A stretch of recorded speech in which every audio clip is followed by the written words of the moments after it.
नमस्कार दोस्तों, स्वागत है आप सभी का हमारे इस चैनल गरुड़ धर्मार्थ पर। दोस्तों, अगर आप भी अपनी लाइफ में कुछ नया सीखने की चाह रखते हैं, तो इस चैनल को अभी सब्सक्राइब कर लें। दोस्तों, हमारे हिंदू संस्कृति में प्रत्येक घर में प्रतिदिन पूजा पाठ करने की परंपरा है और इसके लिए सभी अपने घरों में अपने आराध्य का छोटा सा ही क्यों ना हो, परंतु एक मंदिर जरूर ही बनाते हैं। नियमित पूजा पाठ करने से न केवल मानसिक शांति मिलती है, बल्कि पूरे घर में सकारात्मक ऊर्जा भी व्याप्त हो जाती है। परंतु यह बात भी सच है कि पूजा पाठ करने के कुछ नियम भी होते हैं, जिन्हें यदि हम कर देते हैं तो हमें हमारी पूजा का पूरी तरह से फल हासिल नहीं होता। पूजा करने के नियम प्राचीन काल से ही चले आ रहे हैं, जो कि एक ठोस धरातल पर आध्यात्मिक और वैज्ञानिक दोनों ही दृष्टिकोण से ध्यान में रखकर बनाए गए हैं। इसलिए हमें इन नियमों को बिल्कुल भी अनदेखा नहीं करना चाहिए। ऐसा ही एक महत्वपूर्ण नियम है नाद, यानी कि पूजा करते समय हम जब घंटी बजाते हैं, उसे बजाने के लिए शास्त्रों कुछ नियम निर्धारित किए गए हैं। शास्त्रों के अनुसार देवताओं के सामने घंटी बजाने का बहुत अधिक महत्व बताया गया है, जिसे हम इस कृष्ण श्लोक के द्वारा समझ सकते हैं। आगम अर्थमतु देवा नाम गमन अर्थमतु राक्षस साम घन्यथा रावम करुणिया दो। देवता इसका अर्थ है कि घंटी बजाने से देवताओं का आगमन और राक्षसों का गुमान होता है, और जो घंटियां राक्षसों से हमारी रक्षा करती है उसे हमारा नमन है। तो चलिए दोस्तों, जान लेते हैं कि पूजा पाठ करते समय जब हम घंटी बजाते हैं तो उसके पीछे क्या कारण है, घंटी को बजाने के क्या नियम है और पूजा के वक्त घंटी बजाते समय होने वाली गलतियां कौन सी है जो हमें भूल कर भी नहीं करनी चाहिए। दोस्तों, क्या आपने कभी अपने घर के मंदिर में रखी हुई घंटी को ध्यान से देखा है? यदि आप ध्यान से देखेंगे तो आपको घंटी के ऊपरी हिस्से पर, यानी जहां से हम इसे पकड़ते हैं, उस पर गरुड़ बना हुआ दिखाई देता है। अंततः घर पर हम घंटी प्रयोग करते हैं, उसे गरुड़ घंटी कहा जाता है। पूजा करते समय गरुड़ घंटी का उपयोग भगवान को आमंत्रित करने, अर्थात भगवान का आवाहन करने के लिए किया जाता है, जिससे एक सुंदर ध्वनि से भगवान का आवाहन करने का आभास होता है। जब हम विधि विधान से पूजा करते हैं तो उसमें घंटी का उपयोग जरूर रूप से करते हैं। पूजा संपन्न होने पर आरती करते विशेष रूप से नाद होना चाहिए, नहीं तो हमारी पूजा आदि अधूरी मानी जाती है। परंतु हम में से लोग इसे मात्र एक सामान्य प्रक्रिया मानते हैं और पूजा करते समय घंटी बजाना भूल जाते हैं। तो आइए जानते हैं उन नियमों के बारे में। मतलब आज की वीडियो पूरी तरह से आपके प्रश्नों पर आधारित है, जिनका उत्तर मैं आपको शास्त्रों के अनुसार देने का पूरा प्रयास करूंगा। तो वीडियो को पूरा जरूर देखें, और यदि आपको आज की वीडियो अच्छी लगे तो इसे लाइक जरूर कीजिए। जय मां लक्ष्मी आपके इस वीडियो को जो भी लाइक और चैनल को सब्सक्राइब करें, उसके जीवन में कभी भी धन की कमी न होने देना। दोस्तों, हमारे प्राचीन शास्त्र की मान्यता है कि सृष्टि के निर्माण के समय सबसे पहले जो बड़ी सी ध्वनि निकली थी, वह घंटी की आवाज के समान सुनाई दी थी। घंटी की ध्वनि में ओमकारनाथ का भी आभास होता है, इसलिए घंटी को ईश्वर की आवाज मानते हुए पूजा में स्थान मिला है। इसलिए घंटी का कभी भी अपमान ना करें, और जिस तरह से देवी देवता की पूजा की जाती है, वैसे ही घंटी की भी पूजा करनी चाहिए। दूसरी बात, घंटी को प्रणाम करके ही उसे बजाना चाहिए। बिना प्रणाम किए घंटी बजाना अच्छा नहीं समझा जाता। दोस्तों, आपने अक्सर यह महसूस किया होगा कि पूजा करते समय जैसे ही घंटी बजाई जाती है, तो पूरे घर के साथ साथ संपूर्ण वातावरण शुद्ध और पवित्र सा हो जाता है और चारों ओर सकारात्मकता फैल जाती है। परंतु यदि हम नियमों को नजरअंदाज कर देते हैं तो हमें इसका संपूर्ण फल नहीं मिल पाता है। दोस्तों, अधिकतर लोग संपन्न होने पर केवल आरती के समय ही घंटी बजाते हैं, परंतु यह भी ध्यान रखें कि भगवान को जल अर्पण करते समय, धूप दीप लगाते समय, वैद्य अर्पण करते समय नाद करना चाहिए। ऐसा करने से हमारी पूजा संपन्न मानी जाती है। दोस्तों, घंटी बजाते समय भगवान का नाम अथवा आरती जरूर बोलनी चाहिए। 1 या 2 मिनट ना हो, परंतु प्रतिदिन सुबह शाम घर में घंटी जरूर बजानी चाहिए। यदि आपको अपने घर में या अपने आप में नकारात्मकता महसूस हो, तो आप थोड़ी देर भगवान के सामने घंटी जरूर बजाएं। सारी नकारात्मकता नष्ट हो जाएगी। दोस्तों, पूजा घर में शनि महाराज, एकांत, विरह, उदासीनता और वैराग्य के देवता माने जाते हैं, जबकि गृहस्थी को चलाने के लिए राग, प्रेम एवं भौतिक चीजों की जरूरत होती है। इसलिए शनि की मूर्ति को घर में नहीं लाना चाहिए। दोस्तों, सबसे पहली बात, दीपक और धूपदान की। भारत की परंपरा मिट्टी से जुड़ी हुई है, इसीलिए पारंपरिक मिट्टी का दीपक जरूर होना चाहिए। यदि आप मिट्टी का दीपक नहीं रख सकते हैं तो धातु के दीपक का उपयोग करें।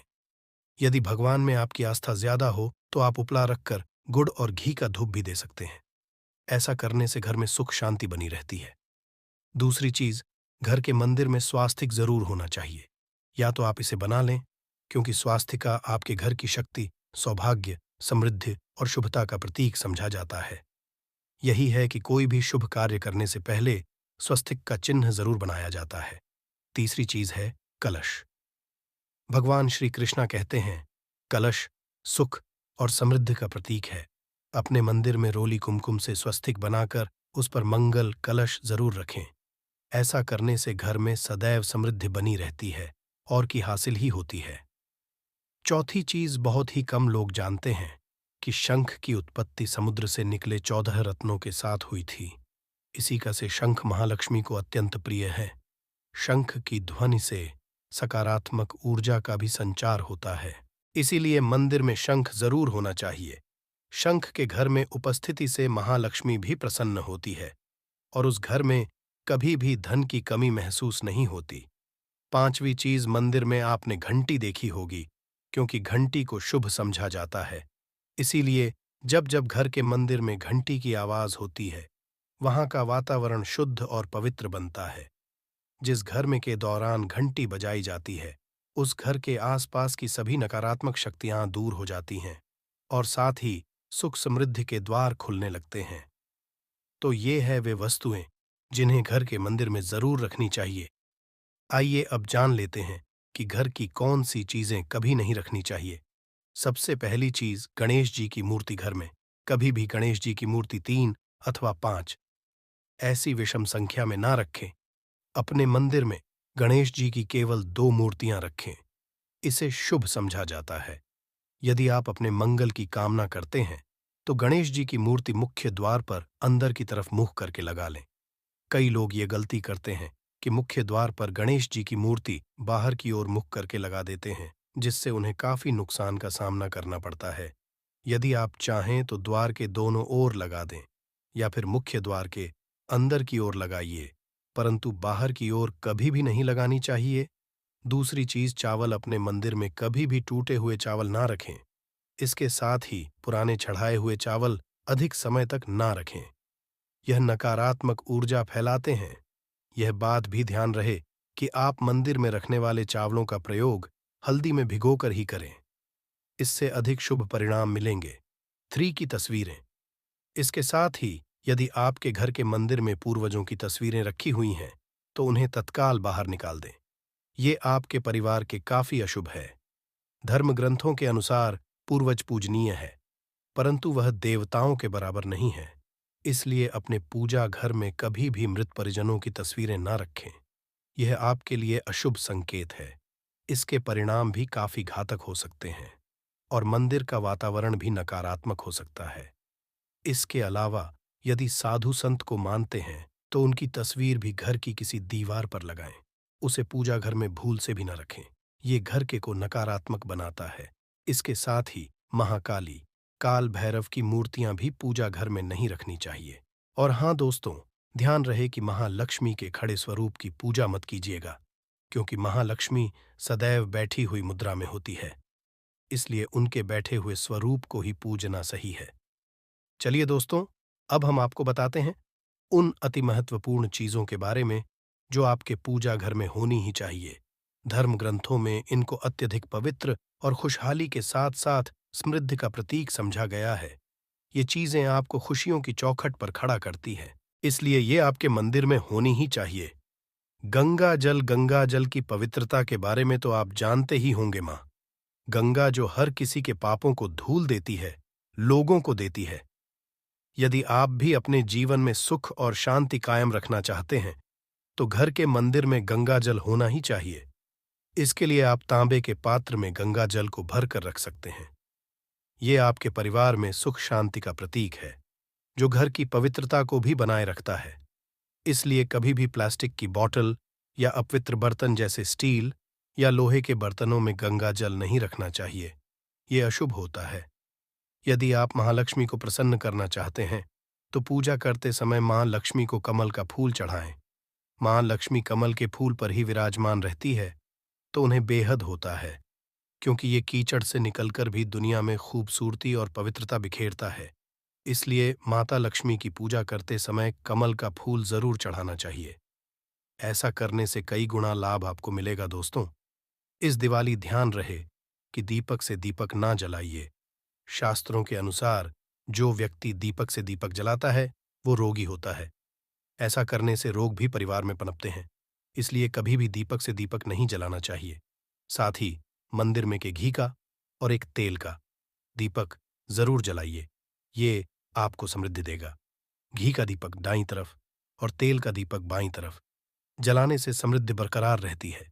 इसके अलावा लेकर धूप धानी गंगाजल जैसी चीजों को बाएं रखना शुभ होता है। उम्मीद है दोस्तों, आप ये समझ गए होंगे कि मंदिर में क्या रखना है। दोस्तों, नींबू के उपाय आज से नहीं, बल्कि हजारों साल से पहले से प्रयोग किए जा रहे हैं। जो उपाय हम आपको बताने जा रहे हैं, नींबू का प्रयोग करके उससे आप अपनी हर समस्या का समाधान पा सकते हैं। यदि आप ज्योतिष शास्त्र, वास्तुशास्त्र की किताबों में जाते हैं और अध्ययन करते हैं, तो नींबू के ऊपर पूरे 11 अध्याय आपको जाएंगे, जिसका मतलब ये है कि नौकरी पाने के लिए नींबू का प्रयोग कैसे आप कर सकते हैं, अपने व्यापार को दौड़ाने के लिए कैसे नींबू का प्रयोग करना चाहिए, एवं आपका शत्रु आपका विनाश करना चाहता है, तो नींबू के उपाय से कैसे आप उल्टा अपने शत्रु का विनाश कर सकते हैं। आपके घर पे नकारात्मक शक्तियां हैं, बुरी शक्तियों का वास है, इन सब को भगाने के लिए नींबू कैसे रामबाण दवा समझा जाता है, इन सब के बारे में आपको वास्तुशास्त्र और ज्योतिष शास्त्र की किताबों में मिल जाएगा दोस्तों। यदि आपका भाग्य सो चुका है, आपके घर पर ऐसी शक्तियां आ गई हैं जिसकी वजह से आपके घर में लड़ाई होती रहती है, पति पत्नी में बनती है, तो दोस्तों, आज के जो उपाय हम आपको बताने जा रहे हैं, वो आपकी सारी समस्याओं का समाधान कर देंगे। स्वास्थ्य की दृष्टि से नींबू बहुत ज्यादा लाभदायक होता है। साइंस की भाषा में यदि कहे तो नींबू में विटामिन सी बहुत ज्यादा होता है। एसिडिटी आपको प्रॉब्लम है, पेट खराब रहता है, तो नींबू उसमें रामबाण की तरह काम करता है। दोस्त, और नींबू के अंदर इतनी ताकत होती है कि वो एक से एक बड़ी समस्याओं को छुटकी में खत्म कर सकता है, कई बाधाओं को सदैव के लिए पास से हटा सकता है। इसलिए यदि आप भी चाहते हैं कि आपके ऊपर माता लक्ष्मी का आशीर्वाद हो, भगवान भोलेनाथ आपको आशीर्वाद दें, तो ये वीडियो बिना भगाए अंत तक देखिएगा, क्योंकि इस वीडियो में आज आपको पता चलेगा कैसे नींबू के 10 उपाय करके आप अपने जीवन की हर परेशानी को खत्म कर सकते हैं। आपको हम एक एक उपाय के बारे में अब बताने जा रहे हैं, इसलिए बहुत गंभीरता से वीडियो को देखिएगा। देखिए दोस्तों, कई लोग ऐसे होते हैं कि वीडियो देखते हैं, यकीन मानिए यदि आपने एक पॉइंट भी मिस कर दिया तो आप अपना ही नुकसान करेंगे, क्योंकि अधूरा ज्ञान सदैव खतरनाक साबित ही हुआ है। इसलिए वीडियो को अंत तक जरूर देखिएगा दोस्तों। सबसे पहले तो आप लोग कमेंट बॉक्स में आकर हर हर महादेव लिख दें, क्योंकि यदि भगवान भोलेनाथ ने किसी को आशीर्वाद दे दिया तो उसका काल भी कुछ नहीं बिगाड़ सकता। और वीडियो लाइक, तुरंत चैनल को सब्सक्राइब कर दे दोस्तों। हर हर महादेव कमेंट बॉक्स में लिखना मत भूलिएगा। तो सबसे पहले आखिर कौन से वो 10 उपाय है जिसके लिए हमने ये बनाया है, तो बहुत ही ध्यान से सुनिएगा। तो पहला उपाय है बुरी नजर से बचने के लिए। अच्छा, आप लोगों ने अक्सर देखा होगा, ट्रक जब चलता है, गाड़ियां जब चलती है, या छोटी दुकानें होती हैं या फिर बड़ी दुकानें होती हैं, उसमें नींबू और मिर्च टंगा हुआ होता है। इसका मुख्य कारण क्या है, आज हम आपको बता देते हैं।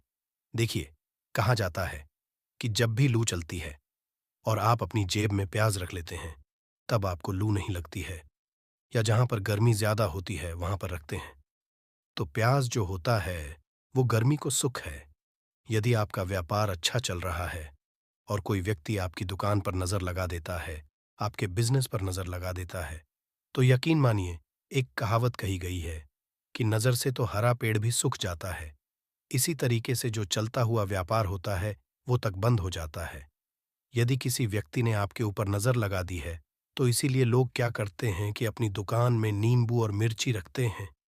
इसका जो मुख्य कारण है, बताया गया है कि नींबू का खट्टा और मिर्ची का तीखापन जो होता है, वो बुरी नज़र वाले व्यक्ति की को भंग कर देता है, जिससे वह अधिक समय तक खुद को असरदार नहीं पाता है। यह पुराणों में साफ-साफ लिखा हुआ है, जिसका मतलब ये है कि यदि आपका व्यापार चल रहा है और आप किसी का भी बुरा नहीं चाहते हैं और कोई व्यक्ति आपका बुरा चाहते हुए आपके ऊपर लगातार नज़र लगवा रहा है, आपके ऊपर तंत्र विद्या करवा रहा है, बुरी आत्मा पीछे लगवा रहा है, और यदि आपने पहले से ही नींबू टांग रखा है, तो ये सारा प्रभाव उल्टा उसके ऊपर पड़ जाएगा और वह बर्बाद हो जाएगा। इसलिए यदि आप कोई भी करते हैं, तो नींबू और को टांग करके रखिएगा। दोस्त, दूसरा इसका जो उपाय होता है, वो वास्तु दोष को मिटाने के लिए होता है। वास्तु ज्ञान में यदि आप अध्ययन करते हैं, तो उसमें एक चैप्टर है पूरे नींबू के ऊपर लिखा हुआ है।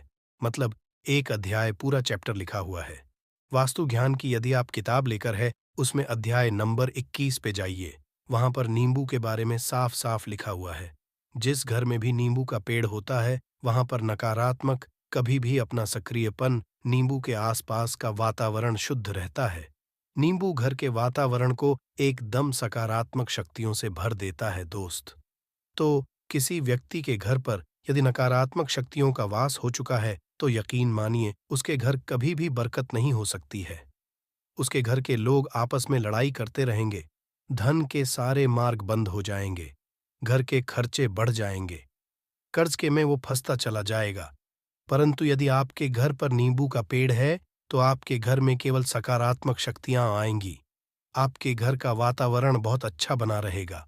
घर के आपसी लोगों में सदैव बनती रहेगी। सरल भाषा में बता दोस्तों, आप लोगों ने देखा होगा, कई ऐसे घर होते हैं जिसमें आपस में लड़ाई होती रहती है। घर में कभी भी बरकत नहीं होती, और जिस घर की बरकत नहीं होती है, वो घर कभी भी आगे नहीं बढ़ पाता है। इसके लिए सबसे जो समझा गया है वास्तु दोष को मिटाने के लिए, वो समझा गया है नींबू के पेड़ को।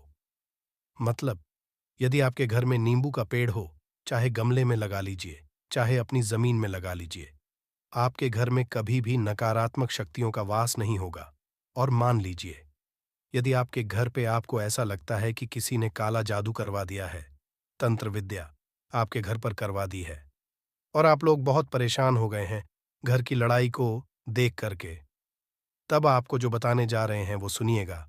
पहले तो आप लोग हो सके तो नींबू का पेड़ लगा लीजिए।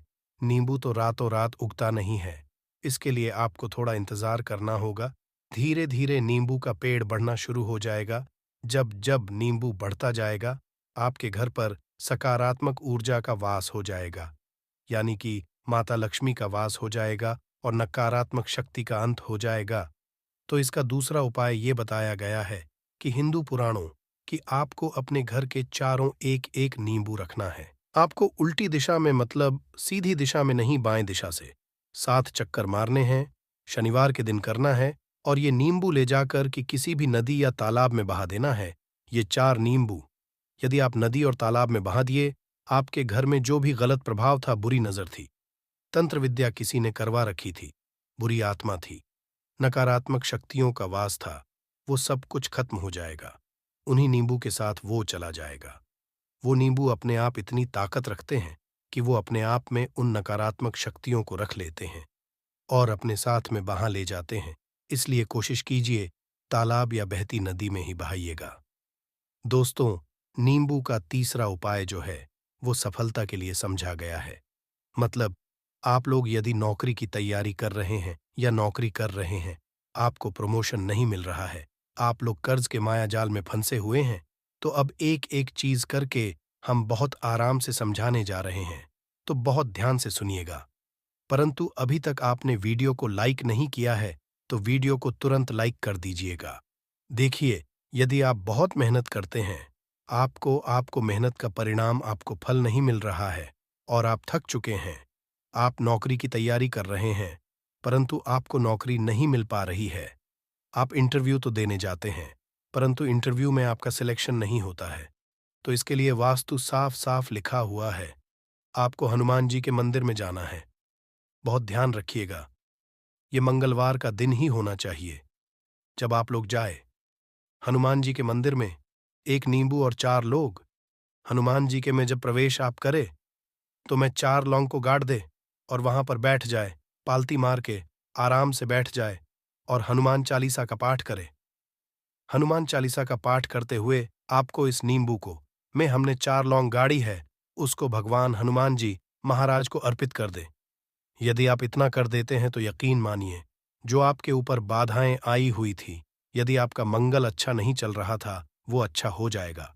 नवग्रह जो आपके साथ नहीं दे रहे थे, तो वो आपका साथ देना चालू कर देंगे। दुर्भाग्य जो आपके पीछे पड़ा हुआ था, वो में बदल जाएगा। परंतु हनुमान चालीसा मन में पढ़िएगा, बोलकर मत पढ़िएगा। यदि आप लोग हनुमान जी महाराज के सामने जाकर इतना उपाय कर देते हैं, तो यकीन मानिए, आपके जीवन में यदि आप कंपटीशन की तैयारी कर रहे हैं, तो आपको नौकरी मिल सकती है। नौकरी कर रहे हो तो प्रमोशन मिल सकता है और हर तरीके की सफलता मिल सकती है, जिसके लिए आप लोग तरस रहे थे। दोस्त बात करते हैं चौथे उपाय की। यदि आपके घर में कोई छोटा बच्चा है या बड़ा बुजुर्ग है, या आप मान लीजिए और आपको नजर लगे, तो आपको क्या करना चाहिए? इसमें नींबू का बहुत ही उपयोग समझा गया है। यदि आपके घर पे कोई छोटा बच्चा है, आप हैं, या आपके घर कोई बड़ा बुजुर्ग है और ऐसा लगता है आपको कि किसी ने नजर लगा दी है, जिससे आपकी तबीयत खराब रहती है, ऐसे में एक नींबू लीजिए और सर के ऊपर से 7 बार घुमाइए। केवल एक नींबू लेना है और ऐसे चाकू का प्रयोग कीजिए जिसका कभी उपाय ना हुआ हो। उस चाकू से उस नींबू को 2 भागों में काट दीजिए और इसको ले जाकर के घर के बाहर, घर से कहीं भी दूर में जमीन में गाड़ दीजिए। केवल इतना कर दीजिए, जो भी आपके ऊपर लगी हुई होगी, वो नींबू अपने साथ उतार ले जाएगा और आपके ऊपर से वो नजर उतर जाएगी। 205वां वास्तुशास्त्र के अध्याय नंबर 31 में साफ साफ लिखा हुआ है, व्यापार के लाभ जिसमें प्रयोग होगा। नींबू, ये एक अध्याय है जिसको यदि आप लोग पढ़ते हैं तो इसमें आप लोग ये पाते हैं, नींबू का यदि आप लोग सही तरीके से उपाय करते हैं तो आपको अपने व्यापार में वृद्धि देखने को मिलेगी। देखिए, आपको क्या है, पहले तो ये लीजिए। कई लोग व्यापार जो करते हैं, उनका व्यापार जब चल रहा होता है तो कई लोग नजर लगा देते हैं, जिसकी वजह से उनका व्यापार एकदम रुक जाता है और वो थक जाते हैं कि यार अब क्या करें, अब तो हम फंस गए। तो दोस्तों, इसका बहुत सरल सा उपाय है। एक नींबू को लीजिए। एक नींबू को लेने के बाद आपको अपनी दुकान में इसको एक चाकू से काट लेना है, वो भी 4 टुकड़ों में। अपनी दुकान के 4 भाग में उस नींबू को रख दीजिए। सुबह के वक्त ये कीजिए और शाम के वक्त उन 4 भागों को उठा लीजिए। सुबह के वक्त 10 बजे, 11 बजे भी कर सकते हैं। शाम को 7 बजे के बाद आपको उठाना है। इनको अलग अलग 4 लाल कपड़ों में बांधना है और ले जाकर के किसी भी नदी में बहा देना है। आप मान लीजिए, इससे ये होगा कि आपकी दुकान पर किसी ने नजर लगा दी थी। आप लोग तंग आ गए थे कि आपकी दुकान चल नहीं थी। और यदि आप इतना उपाय कर लेते हैं नींबू के साथ, तो यकीन मानिए, वो जो नजर लगी हुई थी, वो जो नकारात्मक शक्तियां आपके पीछे पड़ गई थीं, वो कोसों दूर हो जाएंगी। इतना उपाय करने के बाद आपकी दुकान से हट जाती है और आपका व्यापार घोड़े की तरह दौड़ने लग जाता है। ये वास्तु ज्ञान में भी लिखा हुआ है, वास्तुशास्त्र की किताबों में भी साफ साफ लिखा हुआ है। दोस्त, अब आपको छठे नंबर की बात बताने जा रहे हैं, मतलब भाग्य को का उपाय मान लीजिए। आपका भाग्य आपका साथ नहीं दे रहा है, आप लोग थक चुके हैं। भाग्य का साथ ना मिलने की वजह से आप लोग बहुत मेहनत करते हैं, परंतु आप लोग थक चुके हैं। मेहनत करके आपको परिणाम ठीक से नहीं मिल पा रहा है, तो यकीन मान लीजिए दोस्तों, किसी ना किसी ने आपके ऊपर टोटका करवा रखा है। आप नौकरी की तैयारी कर कर के थक चुके हैं और आपको नौकरी नहीं मिल पा रही है, और इसी तरीके की बातें हो रही हैं कि आप लोग बहुत हो गए हैं, शादी नहीं हो रही है और व्यापार नहीं चल रहा है। तो इसके लिए बहुत आसान आपको जो हम उपाय या तरीका बताने जा रहे हैं, वो ध्यान से सुनिएगा। देखिए, ऐसा है कि आप लोग यदि नौकरी कर रहे हैं और आपका सिलेक्शन नहीं हो पा रहा है और व्यापार में वृद्धि नहीं हो पा रही है और घर आपका बन नहीं पा रहा है और आप लोगों को नकारात्मक शक्तियों का प्रभाव दिख रहा है, आपके अंदर का वास होता चला जा रहा है, तो केवल आप ये करना है कि एक नींबू लेना है, उसको गंगा जल से अच्छी तरीके से धो लेना है। आप लोगों को करना ये है कि इस नींबू को धोने के बाद आपको 108 बार इस मंत्र का जाप करना है। ये मंत्र है ओम श्री हनुमताई नमः। यदि इस मंत्र का आप लोग 108 बार जाप कर लेते हैं और इसमें आप लोग 4 लौंग काट देते हैं, तो मान लीजिए आप नौकरी की तैयारी के लिए जा रहे हैं, इंटरव्यू के लिए जा रहे हैं। इस नींबू को अपने बैग में रख लीजिए, अपने पर्स में रख लीजिए या फिर अपनी जेब में रख लीजिए। आप लोग कोई ऊपर देने जा रहे हैं, तो ऐसे में पेपर के ये सब अंदर ले जाने नहीं देते हैं, तो अपने बैग में रख कर के ले जाइए। यकीन मानिए, जो दुर्भाग्य आपके पीछे पड़ा हुआ था, वो आपके भाग्य के रूप में बदल जाएगा। यदि आप नौकरी के लिए इंटरव्यू के लिए जा रहे हैं, तो आपका वहां सिलेक्शन होना चाहिए। हिंदू पुराणों में साफ साफ लिखा हुआ है, इस प्रक्रिया में आपका 3 से 4 रुपए का खर्चा है, परंतु यकीन मानिए, इस प्रक्रिया को के बाद आपका जीवन संभल सकता है। ओम श्री हनुमते नमः एक ऐसा जाप है जिससे मान लीजिए, यदि आपका मंगल कमजोर था, तो वो मंगल तुरंत मजबूत होता जाएगा। परंतु इसका आपको 108 बार जाप करना होगा, क्योंकि हनुमान जी महाराज को 108 नंबर बहुत ज्यादा पसंद है। 108 कोई भी क्रिया आप हनुमान जी के लिए करते हैं, तो वही होता है। और ये क्रिया आप लोग नौकरी के सिलेक्शन के वक्त करते हैं, इंटरव्यू के वक्त करते हैं, अपने पिटीशन के वक्त करते हैं, तो आपको सफलता मिलना तय समझा जाता है। दोस्तों, 7वां उपाय है रोगी से मुक्ति हेतु। ये अध्याय आपको वास्तु ज्ञान के 41 नंबर पेज पर मिल जाएगा। मतलब, मान लीजिए अब आप घर में कोई ऐसा रोगी व्यक्ति है जो दवाई करा करा कर थक गया है, अस्पताल जा जाकर पक गया है और उसका रोग ठीक नहीं हो रहा है। वो परेशान हो चुका है कि अब मैं क्या करूं। तो आपको हम का बताने जा रहे हैं। वो केवल आप शनिवार के दिन कर सकते हैं। आपको शनिवार के दिन ये करना है कि उस रोगी व्यक्ति के ऊपर से नींबू 7 बार उतारना है। मतलब सिर से लेकर पांव तक इस नींबू को 7 बार उतारना है। उतारना। फिर एक चाकू लेना है, उस चाकू को 21 बार उतारना है। ध्यान रखिएगा, ये सारी प्रक्रिया जो आप करेंगे शाम का होना चाहिए, शनिवार के दिन। यदि आप शनिवार के दिन करते हैं तो 100% ये काम करेगा ही करेगा। आपने 7 नींबू उतारा, 21 चाकू उतारा, ऊपर से नीचे। अब आपको उस चाकू से उस नींबू के 4 टुकड़े करने हैं और किसी चौराहे पर जाना है जहां पर 4 रास्ते हो, दाहिने बाहिने आगे पीछे। वहां पर अलग अलग दिशाओं में इन 4 तरीके के नींबू को फेंक देना है और रात के वक्त ही करना है। मतलब 7 बजे ये प्रक्रिया करिए, 9 बजे तक इस नींबू को ले जाकर के फेंक दीजिए।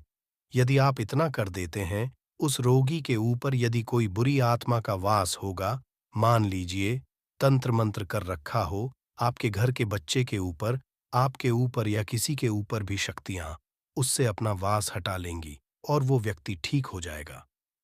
रोगी के ऊपर यदि बुरी आत्मा ने अपना वास कर रखा है, वो आत्मा अवश्य उसका पीछा छोड़ देगी। दोस्तों, ये सारी बातें आपको जानने को नहीं मिलेंगी, परंतु हम केवल इसलिए आपको बता रहे हैं कि आपका भला हो सके। एक नींबू के बारे में आप लोग सोच लीजिए, कितना ताकतवर होता है वो नींबू। इसलिए तो पुराने समय के जो साधु थे, संत महात्मा लोग होते थे, तो वो नींबू को अपने पास थे कि कब कहाँ पे नींबू की जरूरत पड़ जाए और उस नींबू से उस तंत्र मंत्र को हटा लें। दोस्त, वो बात करते हैं 8वें नंबर की। आपको संतान प्राप्ति है, तो ये बहुत कम लोगों के लिए होता है, परंतु तब भी जान लीजिए, मान लीजिए आपकी संतान नहीं हो रही है। कोई ऐसी महिला है जो बांझ है, जो इस वीडियो को देख रही है, उनकी संतान नहीं है, संतान के लिए वो थक चुके हैं। एक दिन लिख लीजिए, कहीं कागज पत्र उत्तरा फाल्गुनी नक्षत्र, उत्तरा फाल्गुनी नक्षत्र। एक ऐसा दिन होता जो बहुत शुभ समझा गया है निहित संतान लोगों के लिए। यदि आप इस दिन का जो पौधा होता है उसकी जड़ तोड़ लाते हैं और उसे देसी गाय के दूध में मिलाकर के पी लेती है, निश्चित ही आपको संतान की प्राप्ति होगी और बहुत ही विद्वान संतान की प्राप्ति होगी। इतना करने के बाद आपके जीवन में यदि आप लोग दवाई करा करा के थक चुके थे, लाखों रुपए कर चुके थे, यकीन मानिए केवल एक प्रक्रिया ये कर लीजिए, आपके जीवन में आपको संतान की प्राप्ति अवश्य हो जाएगी। दोस्त है अवकाश रुपए की प्राप्ति। अवकाश रुपए की प्राप्ति मतलब कह लीजिए आपको कहीं एकदम रुपए या पैसा मिल जाए। आप कालाबाज़ारी करते हैं, आप सट्टाबाज़ारी करते हैं, आप जंगल में गाय चराने जाते हैं, आप खेतों में काम करते हैं। यदि आप वो प्रक्रिया कर लेते हैं, जो हम आपको बताने जा रहे हैं, तो यकीन मानिए, आपको कहीं न कहीं से रुपया पैसा ज़रूर मिलेगा। नौकरी में कहीं एकदम से रुपया आ जाएगा या बिज़नेस में एकदम से रुपया आ जाएगा, तो बहुत ध्यान से सुनिएगा। जो आपको हम बताने जा रहे हैं, केवल ये करना है दोस्तों, एक नींबू लेना है उसको। अपने ऊपर से हर शनिवार को ये प्रक्रिया आपको 41 शनिवार करनी है। अपने ऊपर से 7 बार घुसमज़ा है। शाम के वक़्त, शाम को अपने ऊपर 7 बार घुसमज़ा है। लगे 41 शनिवार तक आपको 7 बार घुसमज़ा है और उसको एक लाल कपड़े में बाँधना है और किसी पीपल के पेड़ पर गाड़ना है। और ये अलग-अलग पीपल का पेड़ होना चाहिए। ऐसा नहीं कि एक ही पीपल के पेड़ के नीचे आप लोग गाड़ते चले जा रहे हैं। 41 शनिवार 41 बार किसी भी पीपल के पेड़ के नीचे गाड़ना है। यदि आप इतना सेव कर देते हैं, तो आपकी में हल्का-सा भी भाग्य आपका साथ दे देता है। तो यकीन मानिए, आपको एकदम से कहीं से रुपया, पैसा मिल जाएगा। आपका सट्टाबाज़ारी में रुपया दुगना हो जाएगा। आप लोग नौकरी कर रहे हैं, उसी में से कहीं से आपको कमीशन मिल जाएगा, कुछ ऐसा हो जाएगा। आप लोगों की प्रॉपर्टी इतने बड़े दाम पर बिक जाएँगी, जिसका आप लोगों को अंदाज़ा नहीं था। तो ये यदि आप लोग कर लेते हैं, 41 शनिवार अपने ऊपर से 7 बार घुमा करके और पीपल के पेड़ के नीचे गाड़ते रहते हैं, तो यकीन मानिए, आपको रुपए की प्राप्ति होना तय है दोस्तों। आप उपाय मृत्यु चकमा देना। यदि लोग सफ़र पर जा रहे हैं, जैसे आप लोग जानते होंगे, कई लोग ट्रैवल्स का काम करते हैं, कई लोग घर के काम से, बाइक से, मोटरसाइकिल से, कार से जाते रहते हैं, तो घर से निकलने से पहले एक नींबू लीजिएगा और जब आप बाइक कार चलाने जा रहे हैं, आगे रख दीजिए और अपनी गाड़ी से उसी के ऊपर से गुजारते हुए जाइए। ऐसा गुजारिए, नींबू पूरी तरह से फट जाए। मान लीजिए, उस दिन यदि आपके ऊपर किसी भी तरीके का एक्सीडेंट लिखा होगा, ऐसी कोई अनहोनी लिखी होगी, तो वो जाएगी दोस्त। ये सारी बातें वास्तु ज्ञान में आपको मिलेंगी और कहीं जानने को नहीं मिलेंगी। परंतु ये सारी बातें छानबीन कर हम लोग आपके लिए लेके इसलिए आए हैं, ताकि आपका भला हो सके।